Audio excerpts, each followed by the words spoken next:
আজকের ভিডিওতে একটি ভিন্ন রকম কলিজার রেসিপি দেখাবো, যেটি তুরস্কের খুবই প্রিয় খাবার। এবং প্রথমে আপনি কলিজাগুলি নিয়ে উপরে যে একটা স্কিন থাকে সেটিকে সুন্দরভাবে তুলে ফেলতে হবে এবং কলিজাগুলোকে ছুরি দিয়ে স্কোয়ার সাইজের টুকরো টুকরো করে ফেলতে হবে। তারপর এগুলোতে দুধ দিয়ে প্রায় 5 থেকে 6 ঘন্টা ম্যারিনেট করে রেখে দিতে হবে। তারপর একটি পাতাকপি কেটে কুচি কুচি করে স্ক্রিনে দেখানো পদ্ধতিতে পাতাকপিটাকে কুচি কুচি করে কেটে নেবেন।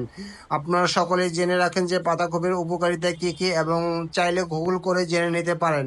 পাতাকপিগুলি সুন্দর করে কুচি কুচি হয়ে গেলে সেগুলি পানির একটি পাত্রে রেখে পানি দিয়ে ভালো করে ভিজিয়ে রাখতে হবে ও সুন্দর করে ওয়াশ করে নিতে হবে। তারপরে একটি পেঁয়াজ কুচি কুচি করে কেটে নিতে হবে, নিয়ে একটি প্যানের ভিতরে দিয়ে দিতে হবে, দিয়ে একটু কিছু রসুনও দিয়ে দিতে হবে, সাথে কিছু কুচি কুচি করে কেটে রাখা গাজরও দিয়ে দিতে হবে। গাজরগুলোকে দেখতেছেন কিভাবে গ্রাইন্ড করে কুচি কুচি করতেছে, এবং গাজরের উপকারিতা কী কী সেটা অনেকেই জানেন, এবং না জানলে গুগল করে জেনে নেবেন। সবগুলি একসাথে মিক্স করে সেটা একটি আদা সিদ্ধ করে একটি পাত্রের ভিতরে রেখে দিচ্ছে। এরপর দুধে ভেজান ম্যারিনেট করা সেই কলিজাগুলোকে নিয়ে ভালো করে সেঁকে নিল। দেখতেছেন কলিজাগুলো অনেক নরম হয়ে গেছে।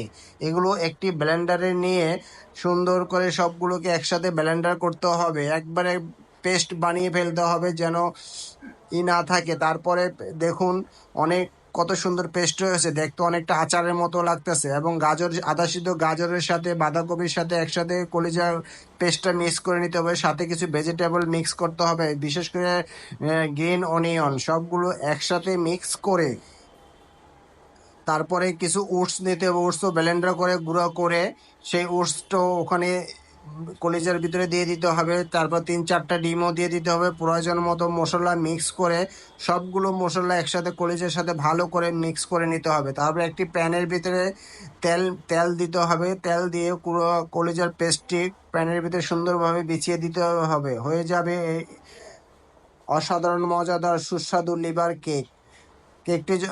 কেকটি যখন হয়ে গেল উল্টিয়ে দিল। যারা চিজ পছন্দ করেন তারা উপরে কিছু চিজ দিয়ে দিলেন, পছন্দ না করলে দেওয়ার দরকার নেই। তখন ফেভারিট মশলা সেগুলোকে কুচি কুচি করে কেটে নেবে, দেখতে অনেকটা আমাদের দেশে ধনিয়া পাতার মতো। তারপর টক দইয়ের সাথে লেবু মিক্স করে সামান্য পরিমাণ লবণ দিয়ে সেটাকে ভালোভাবে মিক্স করে নিতে হবে।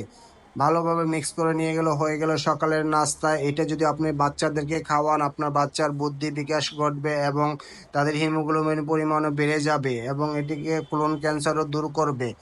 দেখুন অনেকটা দেখতে খুব একটি কেকের মতো হয়ে গেছে, এটা খেতেও অনেক সুস্বাদু।